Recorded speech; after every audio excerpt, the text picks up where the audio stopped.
The need for indigenizing research in higher education scholarship. Charlotte Davidson, Heather Shotton.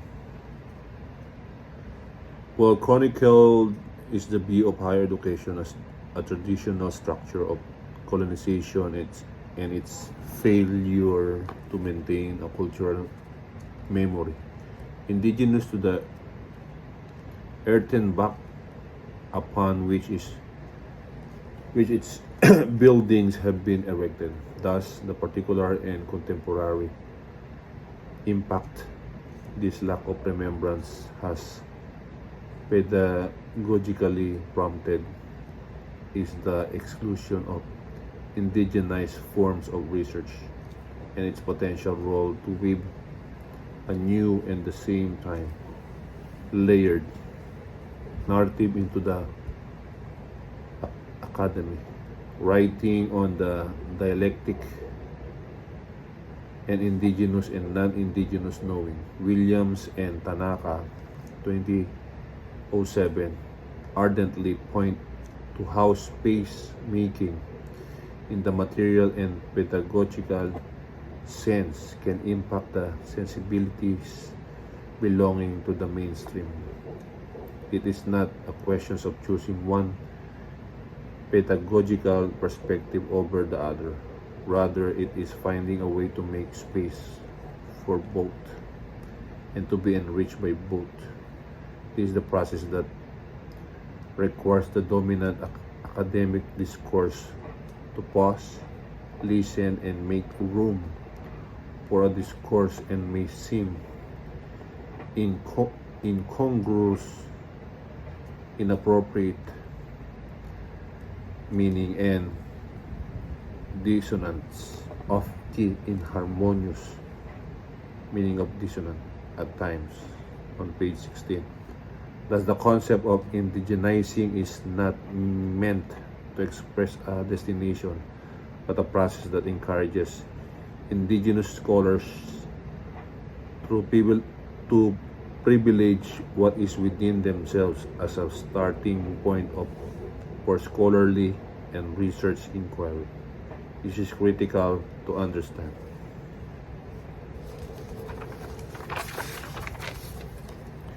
Because indigenous and non-indigenous research approaches and practices are not conterminous. However, in circling back to Williams and Tanaka, the possibilities that exist from the willingness to expand research and scholarly perspectives depend precisely on the pedagogical positions of the scholar or researcher.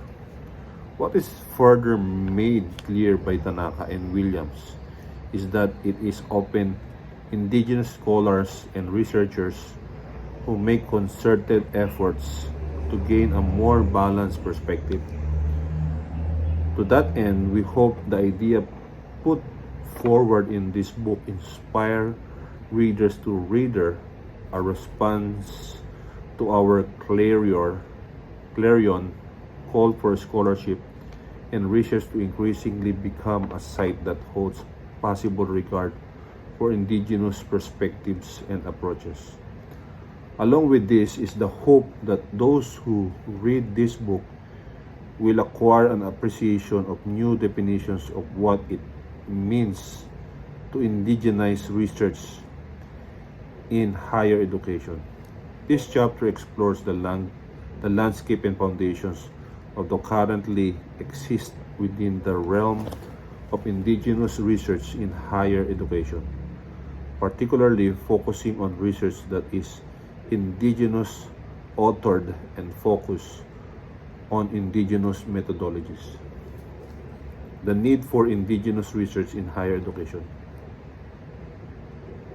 Much has been written about native education, particularly the historical development of native education in this country and native students in K-12 systems. However, the research of native people and issues in higher education remains limited.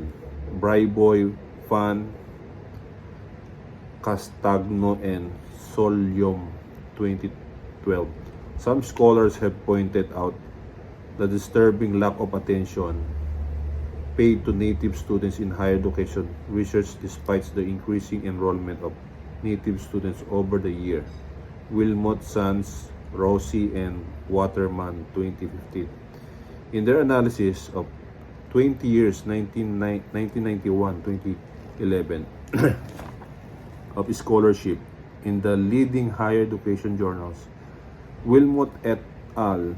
2015 found that out of 2,683 articles, only 36 dealt with indigenous people in the higher education. Their findings assert that indigenous experiences and voices have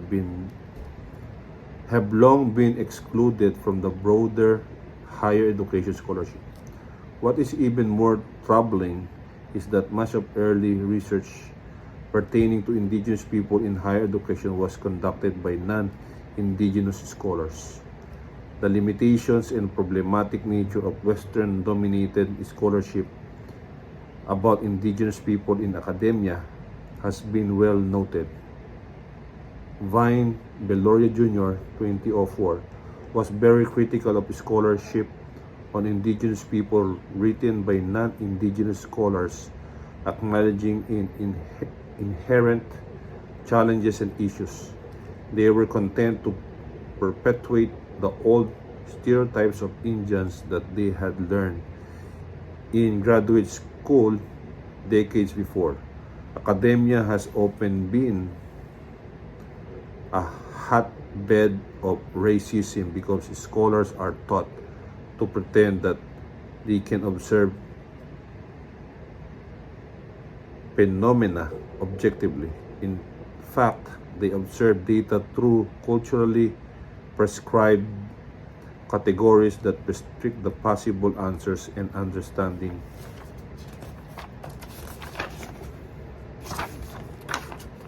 to a predetermined few selections with Western, though primarily a binary yes-no method of determining truth. So much data is excluded on page 18. At the heart of problematic nature of this type of research is that has allowed for the privileging of Western perspectives, ignoring critical indigenous perspective and silencing indigenous voices. Missing perspective and voices of indigenous people. Research in the academy often represents a continued form of oppression and colonization for indigenous scholars, whose voices are marginalized and perspectives as indigenous people are challenged. Gatekeepers within the academy maintain rules and methods that continue to colonize and oppress indigenous scholars and populations. Miheswa and Wilson, 2004. Scholars have long criticized the privileging of non-indigenous scholars as experts on native education. Swisher, 1998, argued. Their authority is cited more often than the experts from whom their experience and information was gathered, and they have become the experts in Indian education recognized by their mainstream peers on page 193. Indigenous scholars have noted issues with invisibility of indigenous people within the academy, particularly with regard to higher education scholarship, asserting that indigenous people have been virtually written out of the higher education story. Shotton, Lowe, and Waterman, 2013, page 2. This means the indigenous perspectives are not presented in higher education scholarship, resulting in a large gap, a mere 1.3% representation in 20 years of scholarship. Wilton et al., 2015. Is a statement to the sheer invisibility of indigenous people in higher education scholarship. There has been a continued call for increased representation of indigenous perspectives and voices in the scholarship. The need of indigenous voices is critical, and the inclusion and centering of indigenous epistemologies of in scholarship provide for a richer understanding of indigenous higher education. Shotton et al. 2013. Additionally, there continues to be call for a scholarship that includes not only our voices, but research methodologies that more appropriate address our unique positions and responsibilities as indigenous people and scholars, or what COBAC 2009 more aptly acknowledges as our collective responsibility to take back research, page 178.